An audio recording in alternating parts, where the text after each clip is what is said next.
नमस्कार दोस्तों, आज की वीडियो पूरी तरह से एजुकेशनल होगी और लोन ईएमआई से रिलेटेड आपके पूरे डाउट क्लियर करने की कोशिश करेंगे। जब भी हमें किसी भी एडिशनल फाइनेंशियल सपोर्ट की रिक्वायरमेंट रहती है, यानी अगर हमें कुछ भी ज्यादा पैसे की जरूरत रहती है अपनी रिक्वायरमेंट को फुलफिल करने के लिए, तो हम बैंक या एनबीएफसी कंपनी के पास लोन रिक्वायरमेंट लेके जाते हैं। जैसे ही बैंक या एनबीएफसी कंपनी हमें कुछ लोन प्रोवाइड करती है तो उस लोन की एवज में वो एक ईएमआई यानी जो इजिली मंथली इंस्टॉलमेंट है या इक्विडिटी मंथली इंस्टॉलमेंट है उसको बांध देती है कि आपको इतने रुपए हर महीने ईएमआई पे करनी पड़ेगी। लेकिन इस पेंडेमिक या फिर इस क्राइसिस के दौरान बहुत सारे लोगों के जितने भी हैं कामकाज बंद हो चुके हैं और वो लोग अपने ईएमआई को अभी भर नहीं पा रहे हैं। तो इधर बहुत सारे लोगों के डाउट आते हैं कि यदि हम लोन ईएमआई की किस्त नहीं भरते हैं तो बैंक या एनबीएफसी कंपनी हमारे अगेंस्ट क्या क्या एक्शन ले सकती है। इधर आपको पता होगा कि कोई भी सेंट्रल बैंक या एनबीएफसी कंपनी है आपको दो तरह के लोन प्रोवाइड करती है, जैसे कि आपका सिक्योर लोन हो गया। सिक्योर लोन के अंदर आपका होम लोन हो गया, कार लोन हो गया, गोल्ड लोन हो गया या कोलेटरल लोन हो गया, यानी आपने कोई भी लोन के अगेंस्ट अगर अपनी प्रॉपर्टी बैंक को गिरवी रखी है। उसके बाद आते हैं कि आपके जैसे अनसिक्योर्ड लोन है, जैसे आपका पर्सनल लोन हो गया, एजुकेशनल लोन हो गया, क्रेडिट कार्ड हो गया, मुद्रा लोन हो गया, एमएसएमई लोन हो गया। यानी ये जो जितने भी अनसिक्योर्ड लोन है, अगर आप लोन लेते हैं तो अपनी कोई भी कोलेटरल है वो बैंक के पास गिरवी नहीं रखते। यदि आपका किसी भी तरह का अनसिक्योर्ड लोन है, यानी पर्सनल लोन है, आपका क्रेडिट कार्ड है या फिर आपका जैसे मुद्रा लोन या एमएसएमई लोन है, अगर आप पे नहीं करते हैं तो बैंक या एनबीएफसी कंपनी क्या एक्शन ले सकती है, इससे रिलेटेड मैंने पार्ट 1 वीडियो ऑलरेडी बना रखी है। आप इधर आई बटन के ऊपर भी जाकर उस वीडियो को देख सकते हैं या फिर मैंने डिस्क्रिप्शन में भी उस वीडियो का लिंक दे दिया है, उधर जाके भी आप पूरा देख सकते हैं कि यदि आपने कोई भी अनसिक्योर लोन है, अगर आप उसकी पेमेंट नहीं करते हैं तो बैंक या एनबीएफसी कंपनी आपके अगेंस्ट क्या क्या एक्शन ले सकती है। तो आज की जो पार्ट 2 वीडियो है इसमें हम क्लियर करेंगे कि यदि आपके पास कोई भी सिक्योर्ड लोन है, जैसे होम लोन हो गया जो मैंने एग्जांपल दिए हैं, अगर आप उन लोन की ईएमआई पेमेंट नहीं करते हैं तो बैंक या एनबीएफसी कंपनी आपके अगेंस्ट क्या एक्शन ले सकती है। क्योंकि आपको पता होगा कि आपने कोई अनसिक्योर्ड लोन लिया है तो इसके अगेंस्ट में बैंक या एनबीएफसी कंपनी के अलग रूल हैं। अगर आपका कोई सिक्योर्ड लोन है तो उसके अगेंस्ट में बैंक या एनबीएफसी कंपनी के अलग रूल है। तो आज की इस वीडियो में हम पूरे क्लियर करेंगे कि आपका अगर सिक्योर लोन है तो बैंक या एनबीएफसी कंपनी क्या एक्शन ले सकती है। तो प्लीज दोस्तों वीडियो शुरू से लेकर लास्ट तक जरूर देखिएगा। तो चलिए दोस्तों आज कुछ नया सीखते हैं।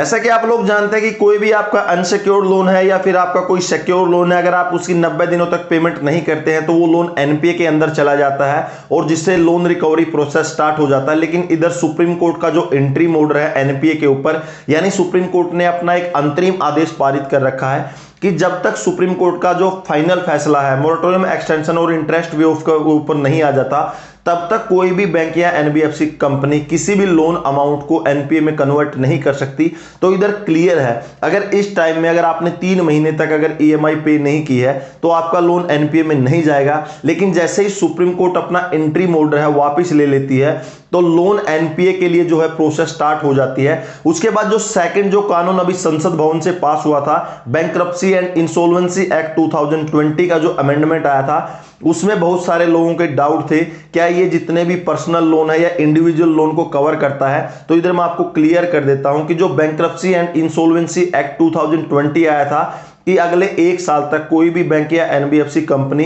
किसी भी लोन के ऊपर लीगल एक्शन या कानूनी कार्रवाई नहीं कर सकती। ये पूरे के पूरे कॉर्पोरेट लोन के थे, इंडिविजुअल लोन इसके अंदर किसी भी तरह से कवरेज नहीं होता। यानी ये जो एक्ट पास हुआ था, जितने भी पर्सनल लोन है, होम लोन है, एजुकेशन लोन है, क्रेडिट कार्ड है, इसका किसी भी तरह से बेनिफिट्स इंडिविजुअल लोन पर नहीं। आपने किसी भी सेंट्रल बैंक या एनबीएफसी कंपनी से आपने सिक्योर्ड लोन लिया है, आपका होम लोन, कार लोन या गोल्ड लोन है, अगर आप उस लोन ईएमआई की किस्त को ड्यू डेट से 4 या 5 दिन के अंदर पे कर देते हैं, मान के चलिए आपकी ड्यू डेट अगर 5 तारीख थी, आप उसको 8 या 9 तारीख को पे कर देते हैं, तो इस कंडीशन में आपके ऊपर एडिशनल पेनल्टी लगती है। और एडिशनल पेनल्टी के साथ जैसे आप लोन ईएमआई पेड कर देते हैं तो बैंक या एनबीएफसी कंपनी इसकी रिपोर्ट है सिविल को नहीं करती है, यानी आपके सिविल स्कोर के ऊपर कोई भी इंपैक्ट नहीं पड़ता। लेकिन यदि आप अपनी ईएमआई भरने में आप ज्यादा टाइम लगा देते हैं, लेकिन आप 30 दिन के अंदर अगर आप अपनी जो ड्यू डेट है उसके 30 दिन के अंदर अगर आप ईएमआई पे कर देते हैं तो जिसका माइनर इंपैक्ट है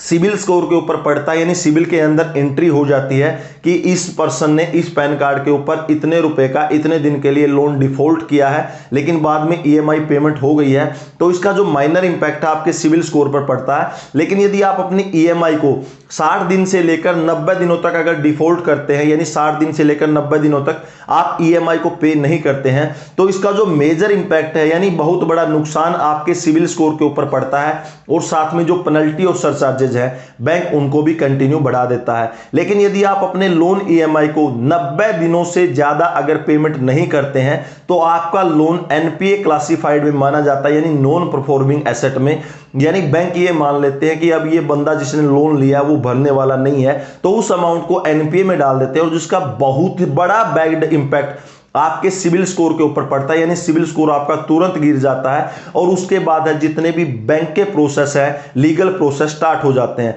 अगर आपने लोन मान के चलिए 60 या 90 दिनों तक पेड नहीं करते हैं, तो 60 दिन तक आपका क्या है, अगर आपने किसी भी बैंक या आपने एनबीएफसी कंपनी से लोन लिया है, तो बैंक या एनबीएफसी कंपनी आपका जो लोन अमाउंट है उसको रिकवरी डिपार्टमेंट को ट्रांसफर कर देती है, यानी उनकी इंटरनल रिकवरी टीम भी हो सकती है, उसके बाद जो थर्ड पार्टी रिकवरी एजेंट है उनको भी ट्रांसफर कर सकती है। उसके बाद जो रिकवरी एजेंट है आपसे जितने भी लोन अमाउंट है उसको रिकवर करने के लिए प्रोसेस स्टार्ट करते हैं, जिसके अंतर्गत ये बिल्कुल भी नहीं है कि अगर लोन रिकवरी एजेंट आपके घर पर आते हैं, विजिट करते हैं, तो वो आपसे गाली गलौज कर सकते हैं। इस तरह से रिलेटेड आरबीआई ने अपने कानून नए से पास कर रखे हैं, यानी अगर कोई भी लोन रिकवरी एजेंट आपके पास आता है लोन रिकवरी के लिए, वो आपके घर पर जरूर विजिट कर सकता है, लेकिन गाली गलौज, मिसबिहेव या फिर गुंडागर्दी वो नहीं कर सकता। इससे रिलेटेड सुप्रीम कोर्ट ने भी अपना आदेश पारित कर रखा है, आप जाकर सुप्रीम कोर्ट की वेबसाइट पर पढ़ सकते हैं। यदि लोन रिकवरी टीम भी अपने लोन को रिकवर नहीं कर पाती और आपका लोन 90 दिनों से ज्यादा जैसे ही अनपेड हो जाता है, एनपीए के अंदर क्लासिफाइड हो जाता है,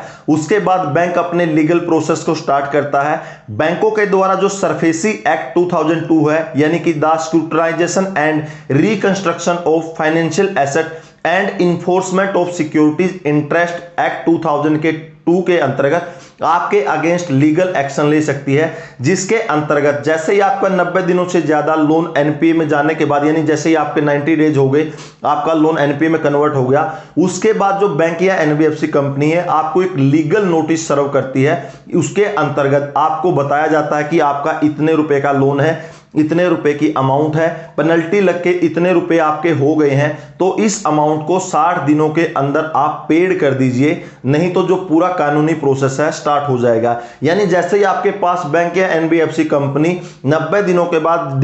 डिमांड नोटिस या लीगल नोटिस आपको भेजती है, जिसके अंतर्गत आपको 60 दिनों का टाइम दिया जाता है कि आप 60 दिन तक लोन अमाउंट को पेड कर दीजिए। यदि आप 60 दिनों के अंदर लोन अमाउंट पेड कर देते हैं तो बात फिनिश हो जाती है। लेकिन अगर आप उस 60 दिन के अंदर, यानी 90 दिन वो और प्लस 60 दिन, यानी अगर 150 दिनों तक आप लोन अमाउंट को पेड नहीं करते हैं, तो उसके बाद बैंक अपना जो है रिकवरी प्रोसेस स्टार्ट कर देते हैं, जिसके बाद बैंक आपको एक और नोटिस भेजता है, जिसके अंदर 30 दिनों का टाइम रहता है। बैंकों के पास जितनी भी आपने कोलेट्रल गिरवी रखी है, जैसे मान के चलिए कोलेट्रल के रूप में अगर आपका होम लोन है तो आपका होम हो गया, अगर आपका कार लोन है आपकी कार होगी, आपका गोल्ड लोन है तो गोल्ड हो गया, यानी आपने जिस भी कोलेट्रल के ऊपर आपने सिक्योर्ड लोन ले रखा है उसको जो नीलाम करने का, जो ऑक्शन करने का है, वो अपना कार्रवाई स्टार्ट कर देते हैं। जैसे ही आपको दूसरा लीगल नोटिस मिलता है उसमें 30 दिनों का आपको दोबारा से टाइम रहता है, जिसके अंदर बैंक आपको बताता है कि आपकी इतनी कोलेट्रल है, यानी इतना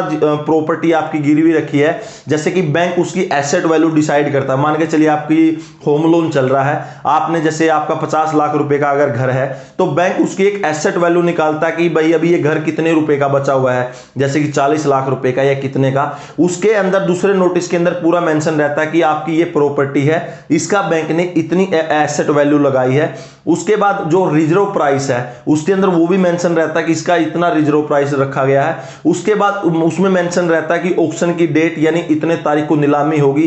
टाइम मेंशन रहता है, पूरा टाइम मेंशन रहेगा। सब कुछ प्रोसेस उस दूसरे नोटिस के अंदर लिखी रहती है, और जैसे ही उस 30 दिन के अंदर भी अगर पेमेंट नहीं होती है तो बैंक उस निर्धारित दिए गए टाइम और समय पर उस प्रॉपर्टी की नीलामी कर देती है। जैसे ही प्रॉपर्टी की नीलामी करते हैं और प्रॉपर्टी बिक जाती है, मान के चलिए कि बैंक का आपके पास 5 लाख रुपए का लोन था, लेकिन उस प्रॉपर्टी जो आपने बैंक के पास गिरवी थी अगर वो 6 लाख रुपए में बिक जाती है तो उस 6 लाख रुपए में से बैंक 5 लाख रुपए अपने रिकवर कर लेगा और जो 1 लाख रुपए बचते हैं वो डायरेक्टली आप बैंक से मांग सकते हैं या बैंक भी डायरेक्टली आपके अकाउंट में डिपॉजिट करा देगा। अगर आपका कोई भी कोलैटरल जिसके ऊपर ऑक्शन हुआ है और आपकी लोन अमाउंट 5 लाख रुपए है लेकिन वो बिकी 4.5 लाख रुपए में, तो जो 50,000 रुपए है वो भी बैंक आपसे रिकवर करेगा। तो ये सरफेसी एक्ट है। सरफेसी एक्ट के अंतर्गत अगर आपका कोई भी कोलैटरल बेस्ड या सिक्योर्ड लोन है तो बैंकों के पास पूरी पावर है कि वो उसका ऑक्शन करवा सकते हैं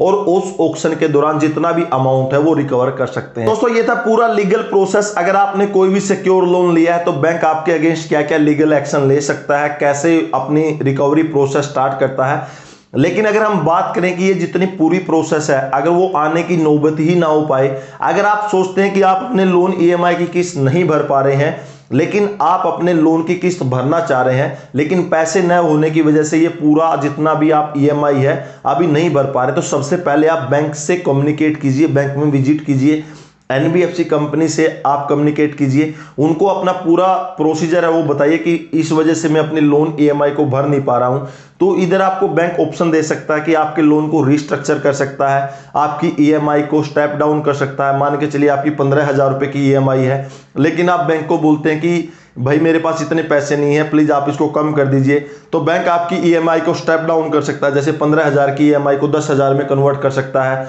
उसके बाद हो सकता है कि वो कुछ डेफरमेंट भी दे दे। मान के चलिए आप बोलते हैं कि मैं 5 महीने तक ईएमआई पेड नहीं कर सकता, तो उसके अंदर आपको कुछ मोरेटोरियम या फिर आपकी ईएमआई डेफरमेंट भी कर सकता है कि आपकी ईएमआई को हम इतने दिनों के लिए रोक रहे हैं, या फिर आपके लोन को पूरी तरह से रिस्ट्रक्चरिंग भी कर सकता है। तो लोन डिफॉल्ट करने से पहले सबसे पहले बैंक के साथ कम्युनिकेट कीजिए, अपनी पूरी की पूरी जितने भी प्रॉब्लम है बैंक के साथ शेयर कीजिए,